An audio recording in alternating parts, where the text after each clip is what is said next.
And also, they had never really invaded Israel. Virtually all of the battles that they fought were on the part of Palestine that were supposed to have been a Palestinian state. So at the end of this very one-sided conflict, Israel did come into existence. It was then on 78% of mandate Palestine, reducing the Palestinians to 22% of their land. And then in 1967, there was another war. I'm just having to jump very quickly here.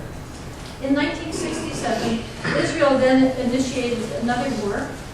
And in this case, they ended up occupying the West Bank, the Gaza Strip, and the Golan Heights, which is at the north. The Golan Heights are actually occupied Syria. These are not parts of Israel. The U.S. State Department, as well as the rest of the world, does not consider them parts of Israel because we're trying to make a more civilized world in which we will not kill each other and wipe ourselves off the planet. So there are these conventions that different countries sign, and among them is the Security Council resolution, which does have the force of law to UN signatories, that says that you are no longer acquired the way the various groups did throughout history. You no longer can just grab somebody's land and make that your own land. That's considered illegal. So the West Bank, Gaza, and Golan Heights are not part of Israel, even though the media usually report them to make them appear to be part of Israel to the American public. Even though Israel tries to claim that it hasn't. It was during this that they attacked the USS. Since that time, again in violation of international law and morality, Israel has begun confiscating still more land in these occupied Palestinian territories, as is the official name for the West Bank and Gaza, and moving their citizens onto that confiscated land. Now, much of the land that's being confiscated is Muslim, a great deal of it is Christian. In the Bethlehem area, for example, was traditionally Christian land owned by Christians. It doesn't matter who has owned it, they just are confiscating the land that they want. And often the best land, often the land over the aquifers.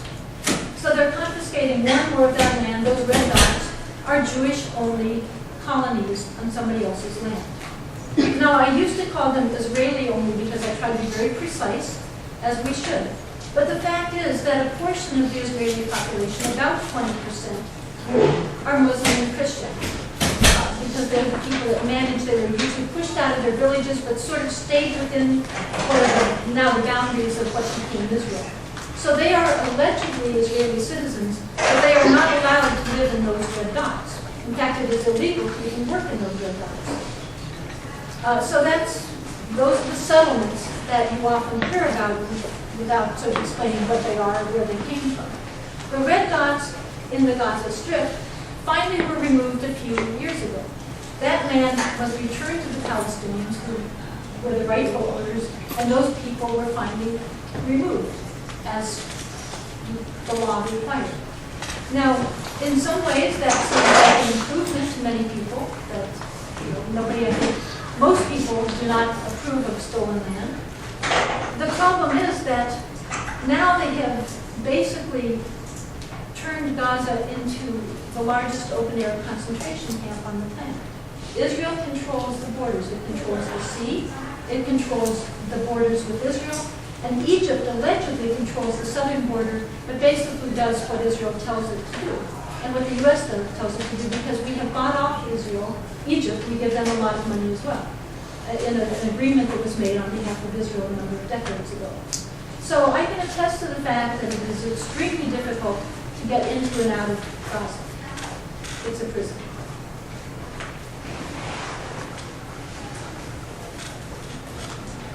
Oh, this is one of these things that the program that I'm afraid, can you switch your program to PowerPoint? Because I think what's happening is it's being shown through a different software, and then the slides don't show up. I don't know if I can. Sorry. That's okay, then I think we can do without it. So when I first began to learn all of this, back beginning in fall of 2000, and then I've continued to study it since. Sorry, that's my own phone.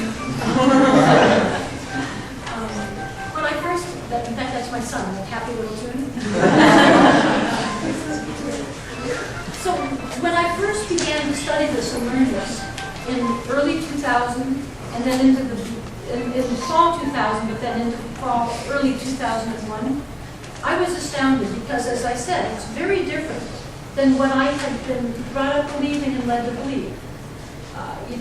It was just so different than what I thought.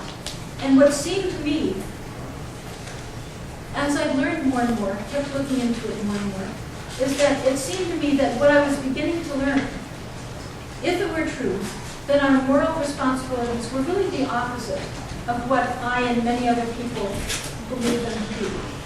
And that our interests as a nation are very much the reverse, again, of what we're being led to believe through this very distorted, filtered media coverage. It seemed so important that it seemed to me, I'm a journalist, that I needed to go and see for myself what was going on, because that was a pretty big thing to think that was happening. So I quit my job in Sausalito and began the most unusual trip I've ever undertaken. Many years before, I had been in the Peace Corps in Afghanistan. In that case, I had been married, I had a very effective and official support system, the Peace Corps. In this case, I was going to be traveling alone, and I had no organization sponsoring me or helping me whatsoever. It was long before ISM, etc. So when I landed